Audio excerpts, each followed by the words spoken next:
तो फ्रेंड्स आज हम करेंगे वॉइस। ठीक है, वॉइस क्या होते हैं, वॉइस कितने टाइप्स के होते हैं और वॉइस में आगे टेंसेस के अकॉर्डिंग करेंगे। ठीक है, बिल्कुल शॉर्ट तरीके से बताऊंगा।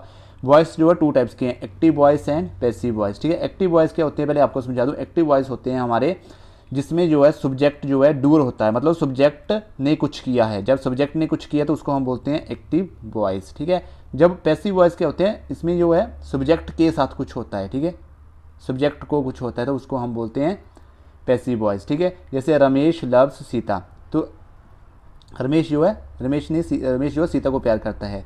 ठीक है, रमेश करता है ना सीता को प्यार, तो रमेश ने कुछ किया है। ठीक है, तो रमेश लव्स सीता, इसका मतलब ये एक्टिव वॉइस है। ठीक है, अब इसमें जो है सब्जेक्ट क्या है रमेश, लव क्या है, लव्स क्या है मेन वर्ब है और सीता ऑब्जेक्ट है। ठीक है, तो इसमें सब्जेक्ट रमेश ने कुछ किया है, डूअर है रमेश। ठीक है, जब सब्जेक्ट डूअर हो तो उसको बोलते हैं हम एक्टिव वॉइस। ठीक है, जब सब्जेक्ट के साथ ही कुछ हो रहा हो तब उसको मतलब सब्जेक्ट जो है रिसीवर हो, ठीक है, रिसीव कर रहा हो, तो उसको हम बोलते हैं पैसिव वॉइस। ठीक है, अब देखो ऑब्जेक्ट का सब्जेक्ट बना दिया, सीता लिख दिया मैंने यहाँ पे। ठीक है, उसके बाद प्रेजेंट इंडेफिनिट टेंस है, लव्स लिखा है, वर्ब की फर्स्ट फॉर्म के साथ ऐसे ही एस लगाए, वहाँ पे इज लगा दिया। ठीक है, आगे मैं डिटेल में समझाऊंगा, फिलहाल मैं आपको वैसे ही बता रहा हूँ। ठीक है, लव की थर्ड फॉर्म लगा दी, वर्ब की थर्ड फॉर्म बाय लगा दिया, उसके आगे Ramesh, Sita is loved by Ramesh. ठीक है, तो ये पैसिव वॉइस है, सीता को प्यार किया जाता है रमेश के द्वारा, तो सीता के साथ कुछ हो रहा है ना, तो दैट इज पैसिव वॉइस। अगर general rules to change the voice क्या है, आई को मी में कन्वर्ट करते हैं, यू को यू ही रखते हैं, शी को हर में, हर को शी में। ठीक है, वी को अस में, अस को बी में, इट को इट में, दे को देम में, और ही को हिम में, हिम को ही में, हु को हुम में कन्वर्ट करते हैं, वेयर को वेयर में, विच को विच में, बट को बट में। ठीक, ओके फ्रेंड्स, अब हम करते हैं present indefinite tense. Present indefinite tense में क्या करना है, एक्टिव वॉइस में हमने फर्स्ट फॉर्म के साथ एस आई एस लगा होता है। ठीक है, जब भी आपको किसी सेंटेंस में वर्ब की फर्स्ट फॉर्म के साथ एस आई एस दिखाई दे तो आपने समझ लेना है कि ये प्रेजेंट इंडेफिनिट का टेंस है। ठीक है, तो उस एक्टिव वॉइस को जब हम पैसिव वॉइस में कन्वर्ट करेंगे तो आपने क्या करना है, is am are plus verb की थर्ड फॉर्म का प्रयोग करना है। ठीक है, इज किसके साथ लगता है मैं आपको बता दूं, ही शी इट, और सिंगुलर के साथ इज का प्रयोग करना है, एम लगता है आई के साथ हमेशा एम का प्रयोग करना है, और आर यू बी दे और प्लूरल के साथ जो है हमने आर का प्रयोग करना है। उसके बाद हमने वर्ब की थर्ड फॉर्म का यूज़ करना है। ठीक है, जैसे हम वी हेल्प द पुअर, अब वी हेल्प द पुअर इसमें क्या करना है, हमने सबसे पहले क्या लिखना है, हमने द पुअर लिखा ना, ये हमने यहाँ पे हमने लिखा है द पुअर, जो ऑब्जेक्ट है इसका,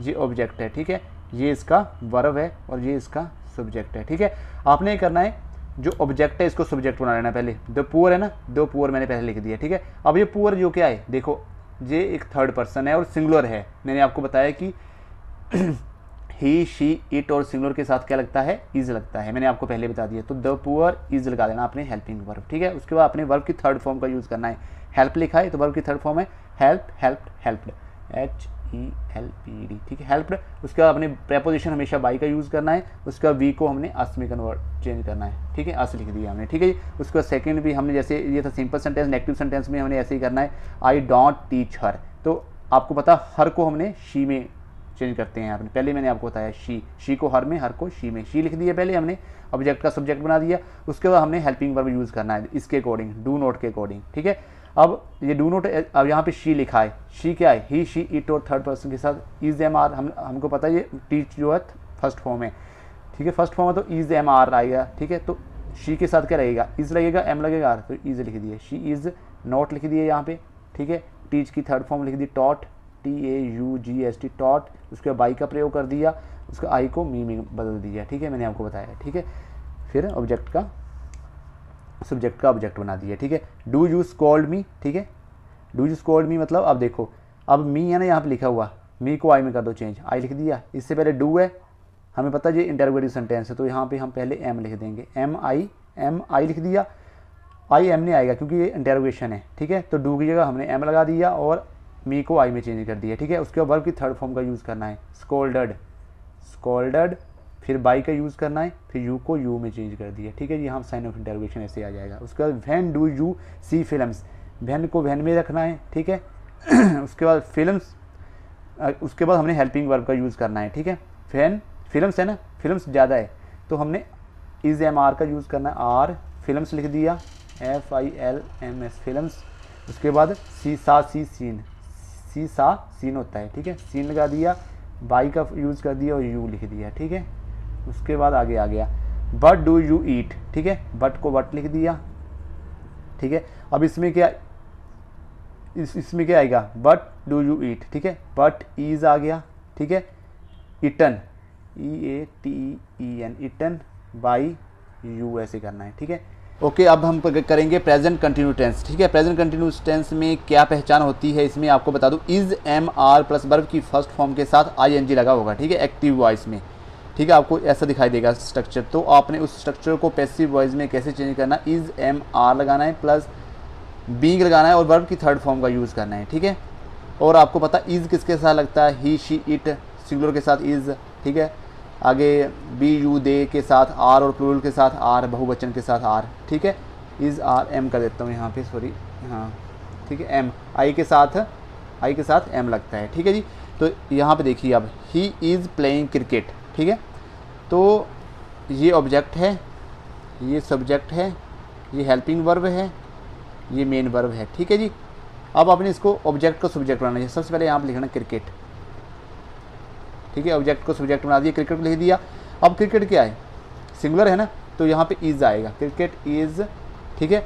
आगे प्लेड, बीइंग, ठीक है, यहाँ पे आएगा बीइंग, BEING, बीइंग, मैंने बताया आपको बीइंग आता है। वर्ब की थर्ड फॉर्म का यूज़ करो, प्ले, प्लेड, प्लेड, तो मैंने प्लेड लिख दिया, ठीक है। उसके बाद बाई का यूज़ करना है हमने प्रेपोजिशन, और ही को हिम में कन्वर्ट कर देना है, ठीक है जी। You are not solving sums, ठीक है, नेगेटिव सेंटेंस कैसे करना है, sums are not being solved by you, क्या आएगा, सम्स लिख दिया, आर लिख दिया, नॉट बीइंग कर दिया, सॉल्व्ड, सॉल्व्ड बाई यू, ठीक है जी। Is he teaching me, interrogative sentence में कैसे करना, देखो मी है ना, तो एम आएगा सबसे पहले, am I being, teach taught, TAUGST taught by him कर दिए, ही को हिम में कन्वर्ट कर दिया, ठीक है जी। Who is disturbing you, home को करते हैं बाई होम में कन्वर्ट, ठीक है, WHOM, बाई होम, ठीक है। बाई होम यू लगा ना, तो आर फिर यू लिख दिया, फिर बीइंग लिख दिया, बी, फिर disturb, TURBD। Present perfect tense करते हैं, ठीक है। इसकी पहचान क्या होती है, एक्टिव वॉइस में बताऊंगा मैं आपको, हैज़, हैव लगा होगा और वर्ब की थर्ड फॉर्म आपको दिखाई देगी स्ट्रक्चर में, ठीक है। और इसकी जब पैसिव वॉइस में कन्वर्ट करेंगे तो हैज़, हैव के साथ बीन आ जाता है और वर्ब की थर्ड फॉर्म का यूज़ करते हैं, ठीक है। अब आपको पता होना चाहिए हैज़ किसके साथ लगता है और हैव किसके साथ आता है, ठीक है। ही शी इट और सिंगुलर के साथ हैज़ का यूज़ किया जाता है, ठीक है। और आई वी यू दे और प्लूरल के साथ, प्लूरल मतलब बहुवचन के साथ जो है हैव का यूज़ किया जाता है, ठीक है। तो ये आपको चीज़ें पता होनी चाहिए, ठीक है। तो मैं जैसे फर्स्ट लेता हूँ, he has stolen my purse, ठीक है। तो क्या आएगा, पहले तो हमने माई पर्स लिखना है, ये वाला, ठीक है। माई ऑब्जेक्ट लिख दो, इसका सब्जेक्ट बना दो, माई पर्स, PURSE, ठीक है, माई पर्स। अब माई पर्स है ना, मतलब मेरा पर्स, तो क्या आएगा, हैज़ आएगा कि हैव आएगा, ये बताना है आपने। तो नेचुरली कहा कि इसमें हैज़ आएगा, माई पर्स, हैज़ के साथ बीन लगाते हैं, आपको मैंने बताया है, हैज़ बीन, और वर्ब की थर्ड फॉर्म का यूज़ करते हैं, स्टोलन ही लगी है ये, तो देखो है ना, स्टोलन, और बाई लिखेंगे और ही को हिम में लिख देंगे, ठीक है, ही को हिम में, ठीक है। My purse has been stolen by him. She has not solved the sums, क्या आएगा, द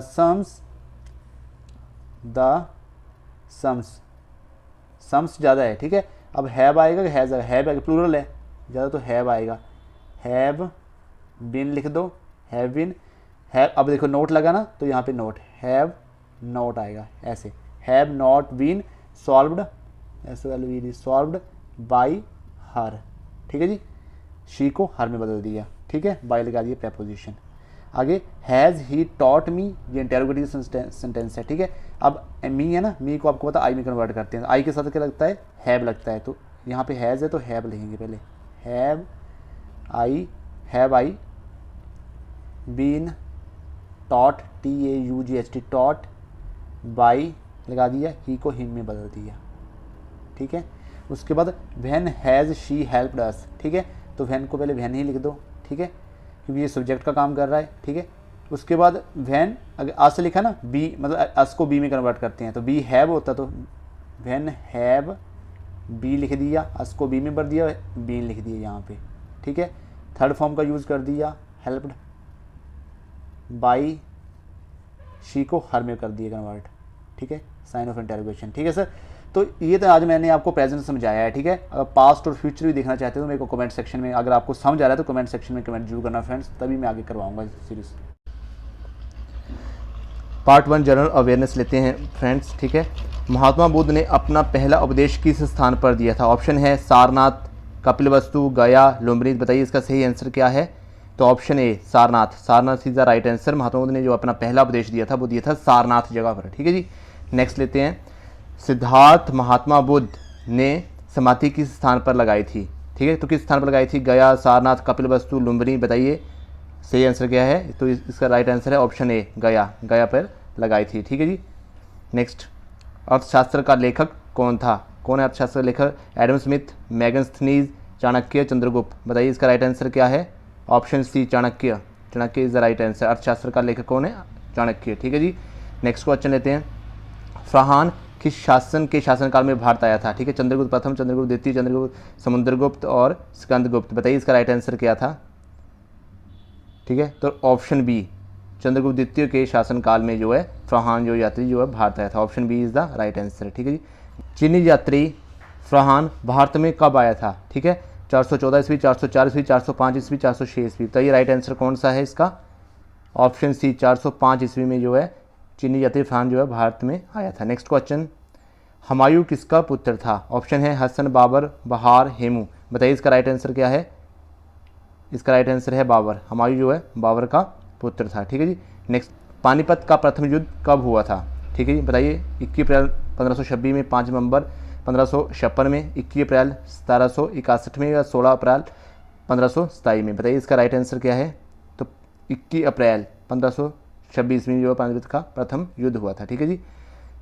जन गण मन सर्वप्रथम कहाँ गाया गया था? बताइए इसका राइट आंसर क्या है? दिल्ली, कोलकाता, कानपुर या फिर मुंबई। बताइए इसका राइट आंसर क्या है? इसका राइट आंसर है बी कोलकाता में, ठीक है जी। जनगण मन जो था सर्वप्रथम जो है कोलकाता में गाया गया था। कब गाया गया था? 1911 ईस्वी में जो है 11 ईस्वी में, 1911 ईस्वी में जो है जनगण मन को सर्वप्रथम कोलकाता में गाया गया था, ठीक है जी। नेक्स्ट लेते हैं, दांडी मार्च कब शुरू हुआ था? कब शुरू किया गया था? मार्च 1930 में, जून 1930 में, सितंबर 1930 में या अक्टूबर 1930 में? तो बताइए इसका राइट आंसर। तो यह है मार्च 1930 में जो है दांडी यात्रा की शुरुआत की गई थी, ठीक है जी। भारत में कितने होम रूल आंदोलन शुरू किया था? भारत में किसने होम रूल आंदोलन शुरू किया था? तो ये किसने आया, ठीक है, किसने किया था? एनी बेसेंट ने, महात्मा गांधी ने, गोपाल कृष्ण गोखले ने या फिर लाल बहादुर शास्त्री ने? ठीक है, बताइए किसने? तो इसे एनी बेसेंट, किसने किया था? एनी बेसेंट ने जो है होम रूल आंदोलन जो है शुरू किया था भारत में, ठीक है, एनी बेसेंट ने। महात्मा गांधी ने सविनय आंदोलन कब शुरू किया था? बताए 1930 में, 1932 में, 1932 आ गया यहाँ पे, 1934 होगा, 1933 में। बताइए कब?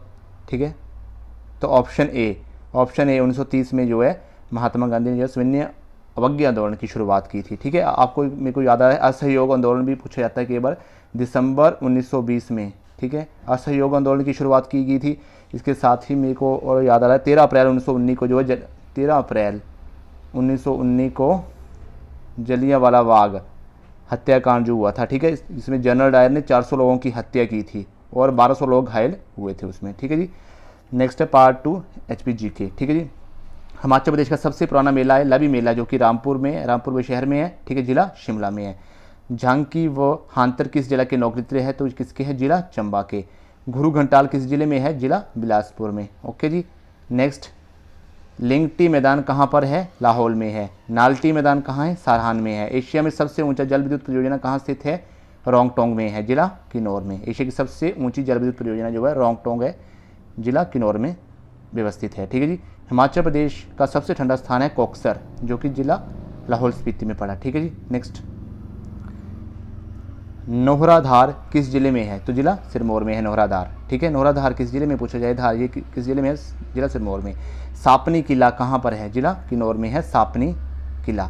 रामपुर बुशहर की पुरानी राजधानी कौन सी है? कामरू। रामपुर बुशहर की पुरानी राजधानी कामरू है। चुनाम सी कहाँ पर है? जो चुनाम सी है वो कहाँ है? लाहौल स्पीति में है, ओके जी। पांगी जो चंबा जिला में है का अंतिम गांव जम्मू के साथ लगता है, कौन सा है? धनबास। उसका अंतिम गांव का नाम है धनबास, ठीक है जी। अब लाहौल का अंतिम गांव जो चाइना के साथ लगता है उसको बोलते हैं लाशी तांगा। क्या बोलते हैं? लाशी तांगा। उस गांव का नाम है लाशी तांगा, जो कि लाहौल का अंतिम गांव है लाशी तांगा, जो कि चाइना देश के साथ लगता है। हिमाचल में मिनी स्विट्जरलैंड किसे कहते हैं? खजियार को कहते हैं, जो जिला चंबा में है। भाखड़ा बांध कब बना? तो भाखड़ा बांध बना था 1963 ईस्वी में। हिमाचल पुलिस के पहले डीजीपी कौन थे? आपसे पूछा जा सकता है। IB नेगी, जो कि जिला किन्नौर के थे।